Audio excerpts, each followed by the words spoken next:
Basket Robbins പ്രത്യേകിച്ചൊരു ഇൻട്രൊഡക്ഷൻ്റെ ആവശ്യമില്ലാത്ത ഒരു ബ്രാൻഡാണല്ലേ ഇത്. നമ്മുടെ നാട്ടിലും പുറത്തൊക്കെ ആയിട്ട് ഇപ്പോൾ ഒരുപാട് അവൈലബിൾ ആണല്ലേ.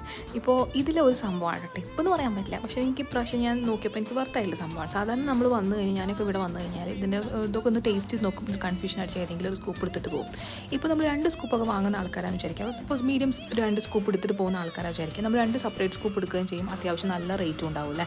ഈ ബോർഡിൽ കണ്ടോ ബ്രൗണി അലട മോക്ക, ഇതിനെ പറ്റിയാണ് പറയണം കേട്ടോ.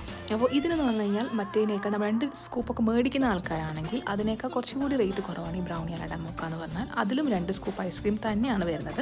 പിന്നെ ഒരു എക്സ്ട്രാ ബെനിഫിറ്റ് എന്താണെന്ന് വെച്ച് കഴിഞ്ഞാൽ ഇതിൻ്റെ അടിയിലെ ബേസ് എന്ന് പറഞ്ഞാൽ നല്ല ഹോട്ടായിട്ടുള്ള ബ്രൗണിയാണ്. ഹോട്ട് ബ്രൗണി, അതിൻ്റെ മുകളിൽ 2 സ്കൂപ്പ് ഐസ്ക്രീം, അതിൻ്റെ മുകളിൽ നമുക്ക് യു ഹാവ് 2 സോസസ് ആണ് അതിൽ ഓപ്ഷൻ ഉള്ളത്. അതിൽ ഒരു കാരമൽ സോസ് ഉണ്ട്, ഹോട്ട് ഫഡ് ചോക്ലേറ്റും ഉണ്ട്. നമുക്ക് ഏത് വേണമെങ്കിലും നമുക്ക് സെലക്ട് ചെയ്യാം വിത്ത് സം ടോപ്പിങ്സ് നമുക്ക് സെലക്ട് ചെയ്യാം. അപ്പോൾ ഈ 2 സെപ്പറേറ്റ് ആയിട്ട് വാങ്ങുന്നതിനേക്കാൾ വെർത്താണ് ഈ ബ്രൗണി അലട മോക്ക. നാട്ടിലുണ്ടോ എന്ന് എനിക്കറിഞ്ഞൂടാ, ഇവിടെ അവൈലബിൾ ആണ് കേട്ടോ.